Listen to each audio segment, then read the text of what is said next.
Sebelum kita lanjut, jangan lupa like, comment, subscribe, dan nyalakan notifikasinya agar tidak ketinggalan info terbaru lainnya. Semoga bermanfaat.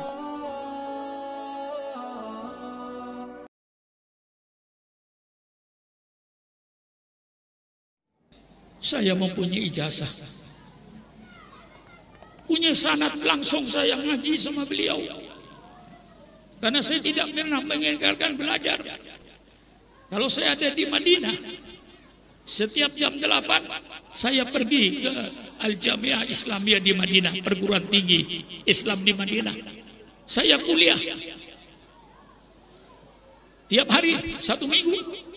Kalau haji saya katakan 30 kali, 30 minggu saya kuliah. Berapa semester itu kira-kira? Kalau di Mekah, habis asar, saya mesti, kalau tidak ada halangan, saya datang ke Sayyid Muhammad Maliki. Sampai jam 10 malam. Jam 10 malam saya kembali ke asrama haji. Saya ngaji, saya belajar.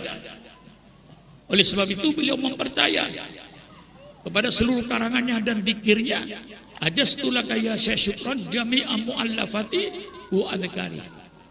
Di dalam kitab ini memang termasuk bid'ah yang dibicarakan. Yang berkata bid'ah itu ada yang baik dan bid'ah ada yang tidak baik, bukan sukron makmun. Saudara-saudaraku dari kaum Wahabi, bukan sukron makmun. Sayyidina Umar ibn al-Khattab radhiyallahu anhu, tarawih itu zaman Rasulullah tidak ada tarawih berjamaah. Zaman Sayyidina Abu Bakar tidak ada tarawih berjamaah. Baru zaman Sayyidina Umar melihat 12.000 penduduk Madinah sembahyang jamaah sendiri-sendiri, kemudian dia berijtihad agar supaya tarawih sholat berjamaah. Imam pertama dalam tarawih bernama sahabat Ubay bin Ka'ab. Inilah pertama kali imam di dunia dalam sholat tarawih. Begitu dia jadi imam tarawih 23 rakaat dengan witirnya bagus, tertib. Apa kata Sayyidina Umar? Nikmatil bid'atu hadihi. Inilah bagus-bagus bid'ah. Subhanallah, saudara-saudaraku dari kaum Wahabi, persilakan baca Fathul Bari tentang Qiyam Ramadan. Di situ kau akan menjumpai bahwa Sayyidina Umar lah yang berkata, inilah bagus-bagus bid'ah. Salat tarawih berjamaah zaman Rasulullah tidak ada, zaman Abu Bakar tidak ada, baru ada zaman Sayyidina Umar ibn Khattab radhiyallahu anhu. Adzan Jumat zaman Rasulullah 1 kali, zaman Abu Bakar 1 kali, zaman Sayyidina Umar 1 kali. Begitu zaman Sayyidina Uthman, melihat para jamaah masuk masjid, khotib sudah berkhutbah. Mereka masih ada di kebun kurma sehingga masuk masjid terlambat. Kemudian Sayyidina Uthman mempunyai ijtihad, kalau begitu saya bikin sholat Jumat adzan 2 kali. Adzan pertama masuk waktu zuhur, sehingga orang yang ada di kebun kurma, yang ada di pasar-pasar dengar adzan, oh ini sudah masuk zuhur, mereka masih punya kesempatan untuk ke masjid tidak terlambat. Baru khotib naik, adzan yang aslinya. Maka kalau bagi saya barangkali kayak Umar Rama di Jakarta itu adzan jangan 2 kali, 4 kali gitu. Pagi-pagi pemuda naik jeep, adzan sepanjang jalan, Allahu Akbar, Allahu Akbar. Adzan apa? Adzan pagi Jumat. Supaya mereka tahu semua, yang di pasar-pasar, yang di toko-toko, hari ini ingat hari Jumat. Nanti jam 11 siang adzan lagi, keliling lagi, Allahu Akbar, Allahu Akbar. Adzan apa? Adzan tutup toko. Baru adzan masuk zuhur. Baru adzan masuk apa? Khotib naik di mimbar. 4 kali adzan mestinya sekarang ini. Banyak orang yang lupa Jumatan, lupa hari karena sibuk ngurusi dunia. Perlu diingatkan tiap pagi. Ini pagi Jumat, bukan pagi Sabtu, bukan pagi Senin. Kira-kira seandainya ada orang adzan 4 kali hari Jumat naik Toyota, kira-kira dosa nggak, masuk neraka nggak kira-kira? Mari kita berpakaian sehat. Al-Imam Syafi'i radhiyallahu an memperkuat pendapat Sayyidina Umar ini. Maka Imam Syafi'i berkata, al-bid'atu bid'atani. Bid'ah itu ada 2 macam. Al-bid'atu bid'atani.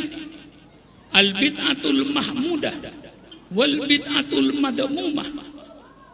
Bid'ah yang terpuji dan bid'ah yang tercela.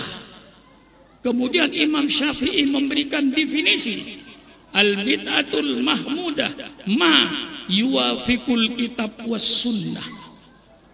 Bid'ah yang terpuji adalah bid'ah yang sesuai dengan Al-Quran dan sunnah Nabi. Al-bid'atul madmumah, lah ini yang dimaksud dalam hadis. Al-bid'atul madmumah dan bid'ah yang tercela ma tukhaliful Quran was sunnah, ma tukhaliful kitab was sunnah, yang bertentangan dengan Al-Quran dan sunnah Nabi. Kemudian kita mengadakan peringatan Maulid. Saudara-saudara saya yang saya cintai kaum Wahabi, kalau kau tidak mau memperingati Maulid, enggak usah memperingati Maulid, enggak wajib. Tapi kau jangan menyalahkan Sukron Makmun yang mengadakan peringatan Maulid. Itu saja yang saya minta. Jaga uhuwah Islamiyah. Saudara saya kaum Wahabi tidak mau mengadakan peringatan Maulid, tidak usah mengadakan. Enggak apa-apa, enggak dosa. Tetapi tolong jangan mencela Sukron Makmun yang mengadakan peringatan Maulid. Saya punya bukan ngawur. Ada yang berkata Nabi Muhammad tidak pernah memperingati hari lahirnya. Subhanallah, subhanallah, subhanallah. Nabi memperingati hari lahirnya bukan setiap tahun, setiap minggu. Dalam hadis Rasulullah sallallahu alaihi wasallam, an Abi Qatadah radhiyallahu anhu qala su'ila an-nabiy sallallahu alaihi wasallam shaum yaumil itsnain. Dari sahabat Qatadah radhiyallahu anhu ditanya Rasulullah sallallahu alaihi wasallam tentang puasa hari Senin. Su'ila an-nabiy sallallahu alaihi wasallam an shaum yaumil itsnain. Ya Rasulullah, mengapa engkau puasa hari Senin Rasulullah? Tolong baca hadis itu. Apa jawab Rasulullah? Yaumun wulidtu fih. Saya puasa hari Senin karena itu hari kelahiran saya. Itulah saya mengadakan peringatan Maulid. Saya adakan besar-besaran. Alhamdulillah, kalau saya mengadakan peringatan Maulid, lebih 20.000 yang hadir itu. Semua 20.000 saya kasih makan. Sehingga kadang-kadang biaya Maulid mendekati 1,5 miliar. Tidak mau batir, dimakan kok. Orang duduk mulai jam 8 sampai jam 12 siang. Kita kasih makan wajar, menghormati tamu-tamu Rasulullah. Itu sebabnya saya mengadakan peringatan Maulid. Rasulullah mengadakan peringatan Maulid. Yang kedua, saya mengadakan peringatan Maulid bukan tidak punya dalil. Saya punya dalil. Qul bi fadlillah wa bi rahmatihi fabidzalika falyafrahu. Katakan oleh engkau Muhammad, dengan karunia Allah, dengan rahmat Allah, hendaknya kalian bergembira. Bukan kau bergembira, kalian bergembira. Kalau orang gembira duduk sendirian di pojok masjid tertawa, bukan gembira, gila. Gembira, undang semua umat, mari kumpul. Saya mau tanya pada saudara saya, apakah ada karunia Allah yang lebih besar daripada lahirnya Nabi Muhammad? Apakah ada rahmat Allah yang lebih besar daripada lahirnya Nabi Muhammad? Lahirnya Nabi Muhammad merupakan karunia Allah terbesar kepada umat manusia. Lahirnya Rasulullah adalah rahmat terbesar untuk bangsa Indonesia, untuk umat manusia. Bukan bangsa Indonesia, untuk umat manusia. Maka dikatakan, wa ma arsalnaka illa rahmatan lil alamin. Tidaklah saya utus engkau Muhammad kecuali sebagai rahmat ke seluruh alam.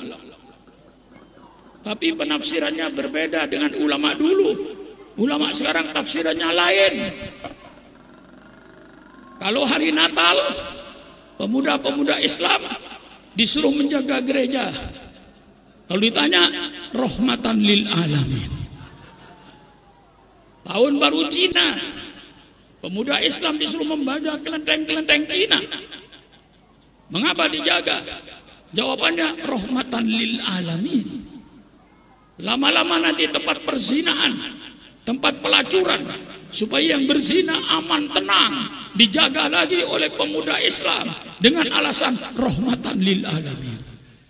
Orang-orang yang berjudi, supaya mereka berjudi tenang, tidak ada yang mengganggu, jaga lagi oleh pemuda-pemuda Islam.